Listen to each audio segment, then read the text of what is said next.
If we were in a musical and the main character suddenly was gonna sing a solo at the climax of the entire plot of the story, this would be it. And that string would be the whole introduction. Then you'd have that tremolo sound, and then they would come in.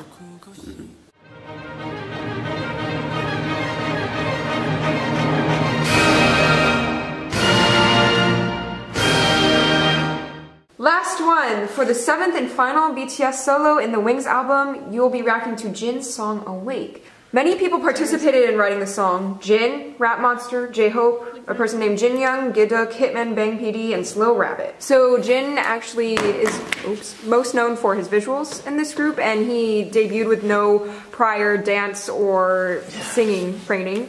So basically he's been the underrated singer of this group. He doesn't have many lines. So the meaning of this song was never fully explained, but fans believe that this song is Jin's comfort to himself. Even if he himself cannot fly, he is content to see his members fly.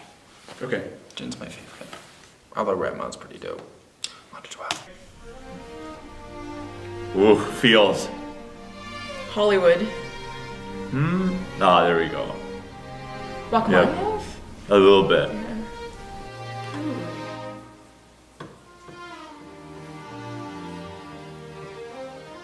Oh, he's really cute. Tremolo! Danger. If we were in a musical and the main character suddenly was gonna sing a solo at the climax of the entire plot of the story, this would be it. And that string would be the whole introduction. Then you'd have that tremolo sound, and then they would come in. Chord. I like how like the harmonic rhythm is very slow. So hollow. Yeah.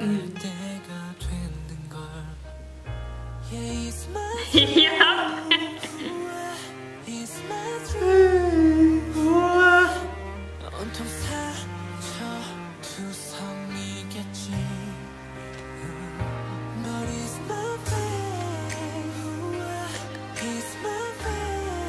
Oh, this is his like, voice sounds so beautiful there. Yeah.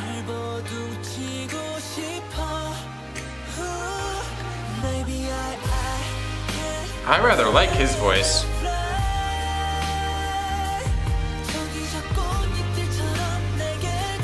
I mean, it sounds good. I think like the mixing sounds good.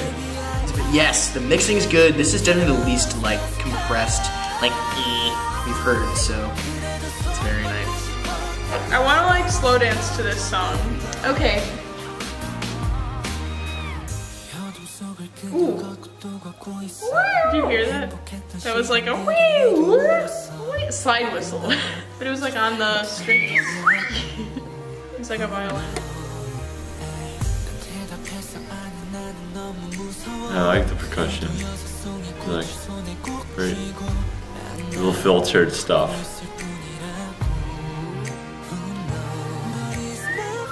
I like the call and answer of the voice and his strings. Agreed. Strings of whatever.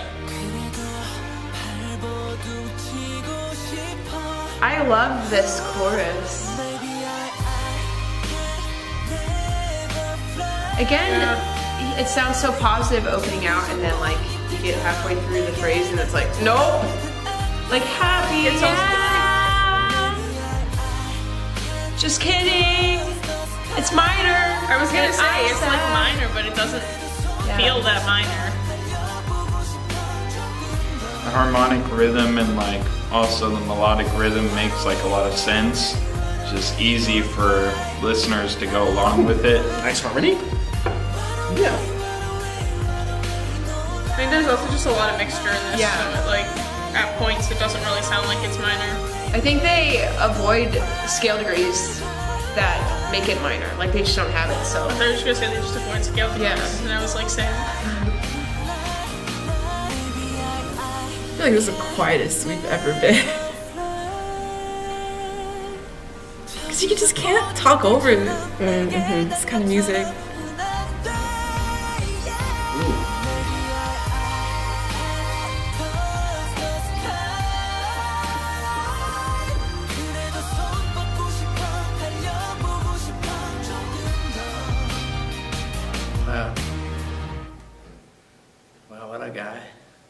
thought that was a really good ending. That was really fitting. It was like, it felt like a closing song. It was so straightforward, it was so honest, like, the soundscape was beautiful, it wasn't overcomplicated, it wasn't overproduced. Whatever, man, I liked it. It was great.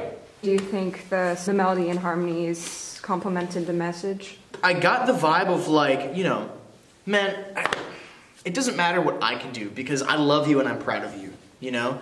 Like, there are times when, like, I have been around professionals who just, like, were miles ahead of where I was, and I wanted to be like them, and they're off doing these incredible things, and a lot of people get, like, jealous of that, and I do my hardest to just, like, you know what?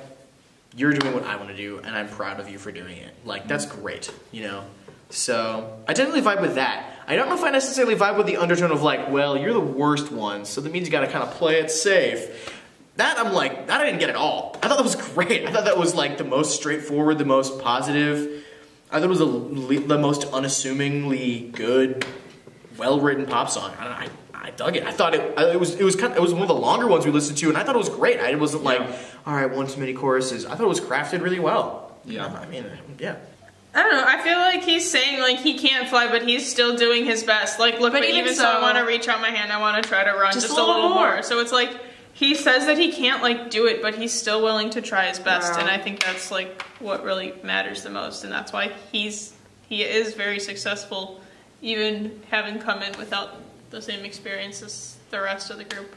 I know Fiona commented on this too, but like the call and response that was going on a little bit with the backgrounds and the voices, I think kind of worked really well, especially treble voices. Yeah, and he was also like talking about the other members of the group. So it was kind of like they were kind of moving up, which is like they were flying, you know, with their wings. Right. I like the range of his voice and the quality of his voice. It was pleasant to my ears. Thank you very much. The strings at the beginning, I was like, oh, well, that's a pity, but the effect is there, you know. Oh, because they're fake. Yeah. It cheapens it a little bit, but it's fine if you don't notice it. I don't think it was that bad. I think that like of the synth sounds of the fake instruments that we've heard today, that was probably the least offensive. I like the orchestration, I like that it was strings, I like they stuck with it. I like the message. I like the message too. You keep trying. And I love the drum set, and it was so moving. I think that was the most moving out of all of them for me. Yeah? Yeah. How so? It was just like, you know, that he's like recognizing his struggles and he's recognizing these challenges that he faces. And it's not that he blames it anyone. He's just like, you know, I'm surrounded by these people who are awesome and they're doing so great and I'm going to keep working hard so I can touch the sky, even though sometimes it never feels like I can. Yeah.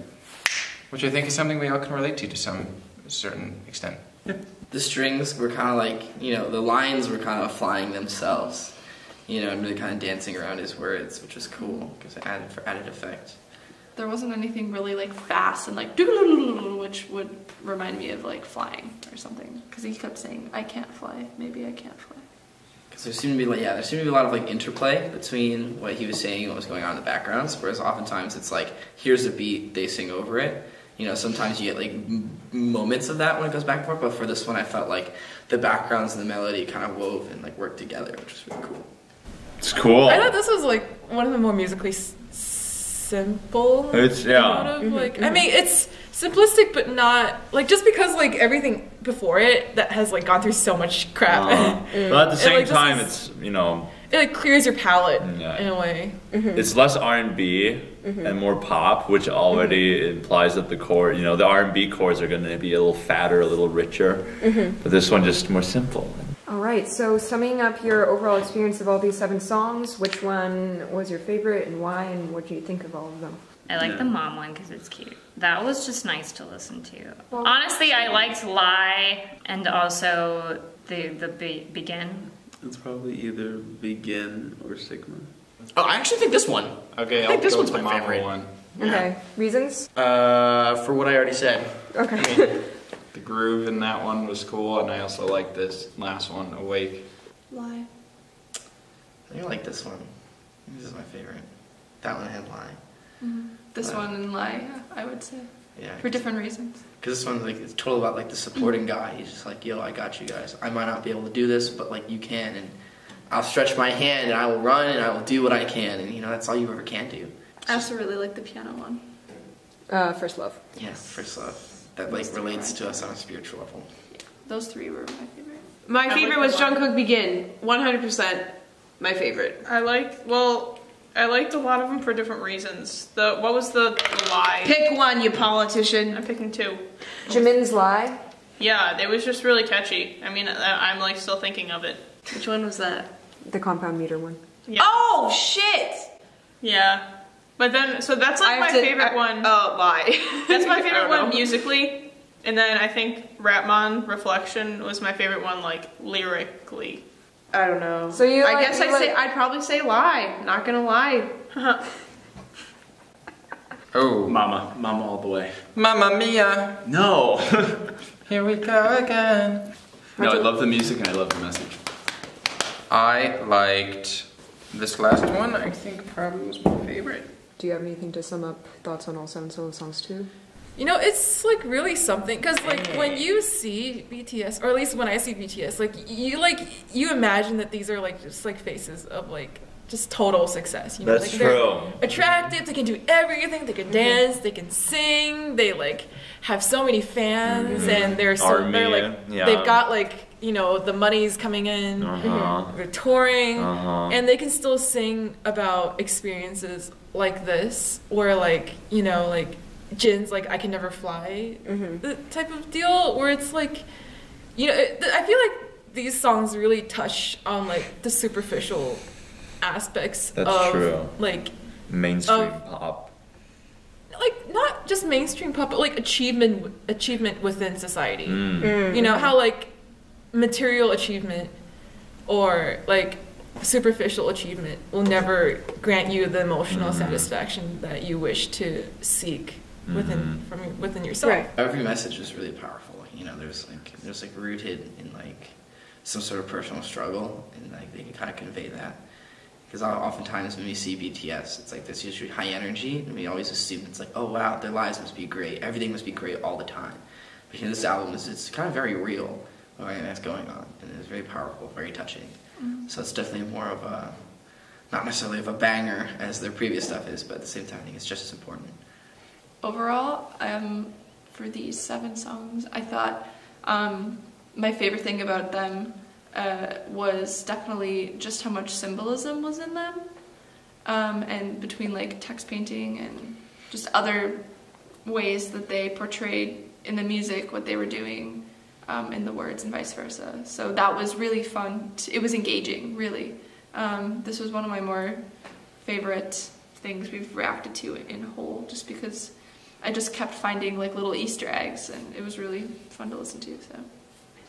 Hello everyone, welcome to our channel if you're new. I'm the channel runner and producer of this series. Thanks for watching this video. If you enjoyed it, don't forget to subscribe. Also, if you're curious to see what else we're going to react to in the future, go ahead and check the description for a bunch of links that I have to playlists and schedules. Also, please check our Patreon if you want to support us. Patrons get access to unedited, full-length reaction videos, access to exclusive content, as well as early access to all the videos posted on here, and more. So thank you so much, and I hope you have a wonderful day.